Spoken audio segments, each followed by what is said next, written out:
나. 어떻게 그런 말을? 어머님은 생명보다 점쟁이 말이 더 중요하세요? 어머님은 어머니 핏줄보다 궁합이 더 중요하시냐고요? 그러게 왜 원치도 않는 우리 집 핏줄을 가져갖고 이 난리야? 그 애가 이 세상 빛을 못 보는 거 다 너 때문이야. 그 애 틀림없이 아들일 거다. 도살님이 넌 남자만 골라서 잡아먹는다 그랬거든. 그만! 제발 그만 좀 하시라고요! 가자. 그런데 시어머니가 요구한 건 낙태만이 아니었다.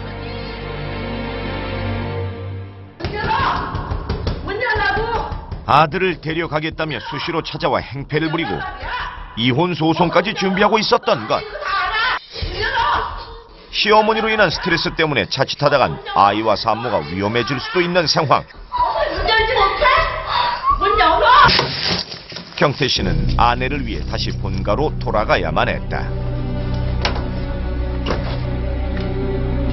그리고 홀로 아이를 낳기르던 그녀에게 날아든 청천벽력 같은 소식. 남편과 시어머니가 보내온 이혼 청구서였다. 남편과 이혼을 하고 위자료 1,000만 원과 양육권, 거기에 매달 30만 원의 양육비까지 지급하라는 기막힌 청구. 남편의 반대에도 불구하고 시어머니는 끝까지 그녀를 상대로 이혼을 요구했다. 그러나 궁합 때문에 협박에 시달리고 부당한 대우를 받은 것은 오히려 진아 씨. 가해자인 남편과 시어머니는 피해자인 진아 씨에게 이혼을 요구할 수 없다. 실제 법원에서도 혼인 생활을 파탄나게 한 책임이 남편과 시어머니에게 있다며 이혼 청구를 기각했다. 진아야! 오빠! 이제 아주 온 거야? 그럼 아주 온 거지. 우리 여우 같은 마누라하고 토끼 같은 애기가 있는 우리 집인데 당연히 아주 온 거지. 오빠! 궁합 때문에 이혼 소송까지 겪어야 했던 두 사람. 소중한 딸과 함께 이제는 세 식구가 법의 보호 아래서 행복하길 바란다. 서로 사랑만 있으면 충분할 것 같은 남녀 사이에도 여러 가지 문제가 공존하네요. 연인 사이 혹은 부부 사이에서 서로 잘 정리하고 헤어지면 좋겠지만 서로 잘잘못을 따져야 할 경우에는 어떤 점을 유의해야 할까요? 남녀 사이의 일은 당사자들만 하는 감정적인 일들이 많다 보니 서로의 일방적인 잘못을 입증하기는 쉽지 않습니다. 때문에 감정적으로 대응하기보다는 인과관계에 따라서 증거가 될 만한 내용이나 문서, 증인들을 확보해 두는 것이 좋습니다. 한때 사랑했던 사이이니만큼 악의적 비난만 할 것이 아니라 서로의 상황을 객관적으로 판단하면서 상식선에서 합의를 하는 것도 좋겠습니다. 살아가면서 가장 어려운 숙제라고 한다면 자녀 문제를 빼놓을 수 없을 텐데요. 그래서인지 자녀 문제로 고민하는 의뢰인들도 많았습니다. 아무래도 최단비 변호사가 이런 의뢰인들 많이 만나보셨죠? 네, 맞습니다. 성적이나 훈육의 정도, 또 학교 생활 등 대한민국 엄마들의 고민은 거의 비슷했습니다. 저도 엄마로서 많은 공감을 했었는데요. 지금 이 시대를 사는 엄마들의 고민, 그리고 자녀들과의 문제는 법으로도 쉽게 풀 수 없는 것들이 많았습니다. 법의 시각에서 바라본 불량 어린이집 사건. 원장의 훈육 방식이 문제가 됐다. 누구야? 누가 이렇게 시끄러워? 이 사건이 알려지게 된 것은 올해 초. 너야? 보람이 너지? 네가 쿵쿵거리면서 뛰어다녔지? 큰엄마가 어린이집에서는 뛰지 말라고 했어? 안 했어? 어린이집에서 뛰어다녔다는 이유로 다짜고짜 아이들에게 손찌검을 하는 원장. 아이들은 공포에 떠는 날이 많았다. 원장은 항상 속옷을 들고 다니며 아이들을 교육했다. 밥 먹는 것부터 생활습관 하나하나까지 지나치게 엄격했는데 빨리 먹으라고 빨리. 빨리 안 먹으면 큰엄마가 맴매한다고 했지? 뚝 붙이지 못해? 빨리 밥 먹어! 아이들은 밥 먹는 순간조차 두려움에서 벗어날 수 없었다. 먹으라고. 밥을 먹지 않으면 바로 체벌을 했다.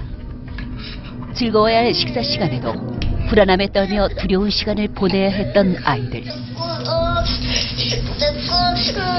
그러던 어느 날 박태미, 정모라, 그만두지 못해? 당장 그만두지 못해? 큰엄마가 친구들끼리 싸우면 맴매한다고 했지?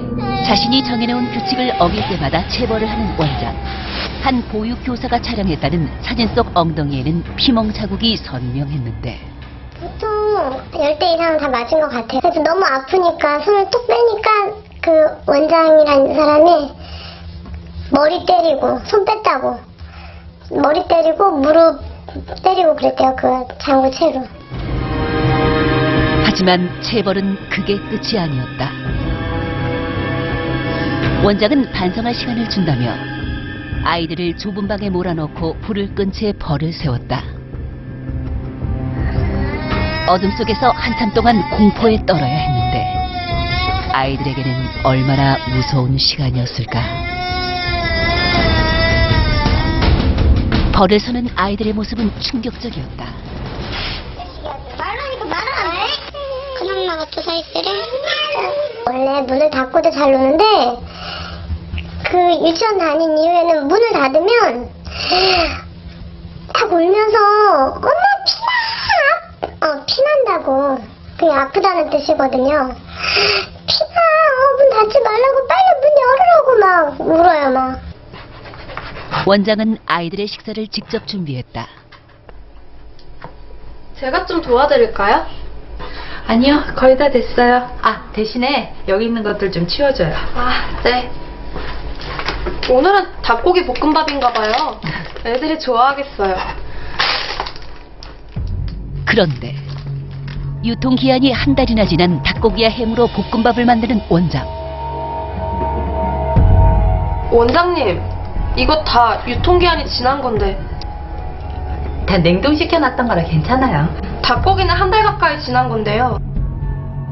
다 냉장고에 들어있던 거라고! 먹어도 안 죽는다고! 심하게 상하지 않았다면 유통기한이 지난 음식도 거리낌 없이 사용했다. 그거 먹는다고 안 죽습니다. 집에선 다 그렇게 먹습니다. 그럼. 병원 신세까지 지게 된 피해 아동들에게 내려진 진단은 알레르기성 피부염. 그리고 외상 후 스트레스 장애였다. 대부분 당장 치료가 필요한 상태였는데 어떻게 제대로 말도 못하는 어린애를 폭행하고 감금까지 할 수 있어요? 그러면 친구와 싸우는 아이를 그냥 두고만 보는 게 교육자로서의 자세인가요? 이건 명백한 학대라고요, 학대. 아니요. 훈육입니다. 훈육. 원장의 체벌은 과연 학대일까 아니면 훈육일까? 먹어! 원장은 영유아보호법 위반 혐의가 일부 인정돼 곧 검찰에 송치될 예정이다. 이 사건을 통해 중요한 법적 정보도 얻을 수 있었는데 이번 달 5일부터 개정된 영유아보호법이 바로 그것. 어린이집의 안전이나 품질 수준을 담보하기 위해서는 지원뿐 아니라 이에 대한 적절한 사후 관리도 매우 중요합니다. 그래서 부실 급식을 제공하거나 영유아 차량 사고 같은 것들을 사전에 예방하기 위해서 이번에 영유아 보육법을 개정하게 되었습니다. 초등학교 교실에선 한 학부모가 자녀의 친구를 폭행한 충격적 사건이 벌어지기도 했다. 뭐해? 나도 그거 같이 하면 안 돼? 자리 없으니까 넌 이따가 해. 나도 그거 왜 그래? 하지 마. 사건은 방과 후 수업 중 일어났다. 하지 말라니까. 희진에게 장난감을 휘두른 민우. 왜 그래? 무슨 일이에요? 민우가 그런 거예요? 희진이가 우리끼리 잘 놀고 있는데 갑자기 와서 귀찮게 하니까. 민우야, 그렇다고 친구한테 이렇게 하면 안 되지. 빨리 희진이한테 사과하고 잘못했다고 얘기해요. 희진아 미안해. 괜찮아? 응 괜찮아.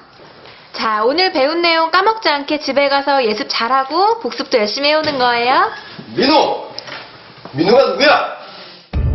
희진의 아빠가 나타났다. 제가 비는데요?